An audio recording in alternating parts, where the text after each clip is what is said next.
ધોરણ 6 પ્રોજેક્ટ પ્રવૃત્તિ બુક.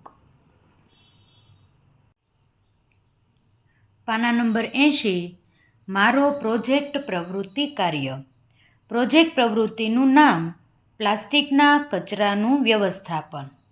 વિષય ઇકોબ્રિક્સ. પ્રોજેક્ટ પ્રવૃત્તિ શરૂ કર્યા તારીખ, પ્રોજેક્ટ પ્રવૃત્તિ પૂર્ણ કર્યા તારીખ અથવા તો દિવસો અથવા સમયગાળો આપણે લખવાનો છે. 17 દિવસ આ કામ ચાલ્યું હતું. પ્રોજેક્ટ દરમિયાન ઉપયોગમાં લેવાયેલ સાધન સામગ્રી: પ્લાસ્ટિકની નકામી બોટલ્સ, નાસ્તાના પ્લાસ્ટિકના રેપર્સ. પ્રોજેક્ટમાં સહભાગી વ્યક્તિઓ 30 દીકરીઓ. પ્રોજેક્ટ દરમિયાન શું કર્યું? 30 દીકરીઓનું ગ્રુપ બનાવ્યું. 10 દીકરીઓ 3 ગ્રુપમાં વહેંચાઈ ગઈ અને અલગ અલગ કાર્યની વહેંચણી કરી પ્રવૃત્તિ કરેલ.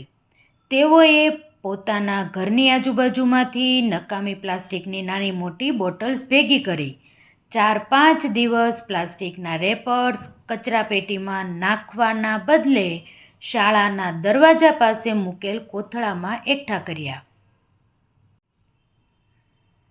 રેપર્સના નાના ટુકડાઓ કરી બોટલમાં ભર્યા. બોટલમાં જગ્યા ન રહે અને બોટલ મજબૂત થઈ જાય ત્યાં સુધી તેમાં ટુકડાઓ ભરીને ઘણી બધી બોટલ્સ તૈયાર કરી. બોટલનું ઢાંકણ બંધ કરી બધી જ બોટલને તેની સાઇઝ મુજબ વર્ગીકૃત કરી શાળાના મેદાનમાં જ્યાં છોડ વાવેલા હતા તેની ફરતે આ બોટલ વડે ક્યારા બનાવ્યા. પછી તે બોટલને રંગ કરીને તેના ઉપર ડિઝાઇન દોરી, જેથી અમારી શાળાના મેદાનની સુંદરતામાં વધારો કરી શક્યા.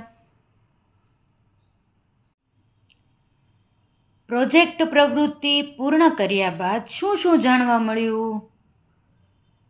વિદ્યાર્થીઓમાં સર્જનાત્મક કૌશલ્યોનો વિકાસ થયો.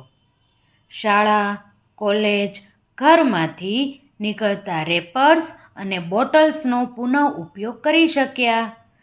રિસાયકલિંગ ન થઈ શકે તેવા પ્લાસ્ટિકની બોટલનો ઉપયોગ કરી વિવિધ પ્રકારની વસ્તુઓનું નિર્માણ કરી શક્યા.